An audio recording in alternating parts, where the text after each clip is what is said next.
Bickley and Marotta. Bickley and Marotta Mornings. Arizona Sports. The local sports leader. Bickley Blast. I am now thoroughly convinced bullpen games are the devil, and one of them might have ruined our chances at a World Series. Now, I understand what the Diamondbacks were trying to do in Game 4 at Chase Field. They were trying to piece together a desperate tapestry of zeros, hoping to cover for the lack of a fourth true starter, and it was a symphony of destruction. And here's why I hate the concept so much. We all know Game 4 was a pretty big deal, right? A chance to even the World Series. Well, on this gigantic stage, the Diamondbacks pitched Joe Mantiply, Miguel Castro, Ryan Nelson, Kyle Nelson, Andrew Saalfrank, and Luis Frias. Do you see the lunacy? In Game 4 of the World Series, the best six pitchers the Diamondbacks have never threw a baseball. Instead, the organization put their faith in the B team upon the premise that B team relievers can succeed in the World Series as long as it's low mileage, low pressure innings, as long as it's early enough in the game when the other team might not be as locked in. That is utter insanity, and it's why I never want to see another bullpen playoff game in Arizona again. There is a saying in sports, if you are going to lose, go out with your best. And on Tuesday, the Diamondbacks' best, well, they sat on stools in the bullpen as a World Series championship began to slip away. All right, today's Bickley Blast brought to you by my great friends at Chapman BMW who make luxury attainable. Find them online at chapmanbmw.com. Yeah, the obvious ones, the way the game splinters, and you guys got to make some in-game adjustments, and you got to just think things through a little clearly about the best matchups. I've got a ton of information that's really dummied down into one little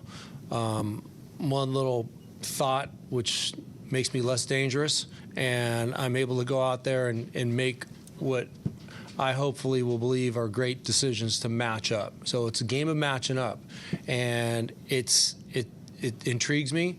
I know the players are ready for it. I think it intrigues them, and everybody's race ready. So the challenges are to get the right matchups and get the right pieces in place. We felt like we did that. We just didn't execute. You could see what happened. They had their top three hitters that had 3 at-bats before the bottom of our order had 1 at-bat. That's unacceptable. Yeah, that was unacceptable. That's Torey Lovello describing the difference between managing a bullpen game and with a game with a starting pitcher. I'm with you. I hope I never see this again. I hate that it exists in the postseason, especially. Yeah. Not a fan of it in the regular season. The old school baseball in me really was outraged when the Tampa Bay Rays made this a thing 5-6 years ago. And here we are. Now it's bled into the playoffs. Right. It's not ideal. I don't think you're going to see teams try to duplicate this because it is such a tiptoeing affair. It's a crapshoot. And tiptoeing is the apt saying here because Torey Lovello is talking about matchups. And he talked about the top of their order, their top hitters getting 3 at-bats before the bottom of the order got 1 for the Diamondbacks. If you are going to play this game with the Joe Mantiplys and Miguel Castros and Kyle Nelsons of the world, you have to tiptoe around their best hitters. And Marcus Semien in the first 3 innings of the game had a triple, a home run, and 5 runs batted in. Corey Seager had a home run and 2 runs batted in. Yeah. That's not tiptoeing. No. That is daring them to do what they do, and they did it. And Marcus Semien was a guy who's a very, very good player, and you knew he was going to bust out. He has been horrifically bad based on how good he is as a hitter, and you knew a breakout game was coming for him, and you knew Corey Seager is just on a heater right now. Corey Seager doesn't have a great batting average in the World Series. Do you know why? Because he is swinging. He's trying to hit the ball to the moon every single time he's up at a home plate. And mostly he is. And sometimes he does. So his hits have been tremendously damaging, and they've traveled the equivalent of country miles, and so you're losing to their best while you're putting up your B team. And the theory behind it, when it works, you feel like you stole something. You get a bullpen game to the 6th inning, and then you can roll out your best pitchers. You feel like, ha-ha! But didn't you feel that way in the Phillies series when that bullpen game worked in Game 4? I did. Yeah, of course. They're coming home 0-2, and they've got a rookie and a bullpen game, and they tied the series and went on to win it. Right. You felt like you stole something. Yes, you did. And so you're hoping to recapture that, but when you don't, you have to look at yourself and say, oh, my goodness. In Game 4 of the World Series, we just rolled out pitchers we generally wouldn't use in high-leverage situations based on this desperation we think we feel. Now, there's a lot of hindsight going on about Ryan Nelson, who threw 5 1/3 yesterday and looked really, really good, struck out 6 guys, and people are like, why didn't you give him the ball? And Torey Lovullo is, I mean, the patience he has shown with some of these questions, I mean, it's almost beyond the pale, to be quite honest with you. To me, that's the ultimate in hindsight. There is nobody in this valley who suggested Ryan Nelson should start Game 4 of the World Series. And if you are saying today that they should have, you are lying. Yeah, all right? I agree. But that doesn't change the fact that the strategy is whack because you're relying on your B team to be A-plus players. And I just can't stand it, Vinny. Yeah. And again, I said this earlier, because I experienced this from people at the ballpark last night. I know Cam Cox had the same thing with people asking him. There was confusion among newbie baseball fans. What are they doing? Why are we seeing these relievers? What is this bullpen game? And that's okay. Bandwagoners are allowed. It's fine. Everybody come to the party. It's fine. What it is it's a baseball team that doesn't have a fourth starter. They went shopping for one at the trade deadline. The prices were exorbitant, and Mike Hazen had to make this decision. Do I do it? Do I not? Do I do it? Do I not? And they didn't.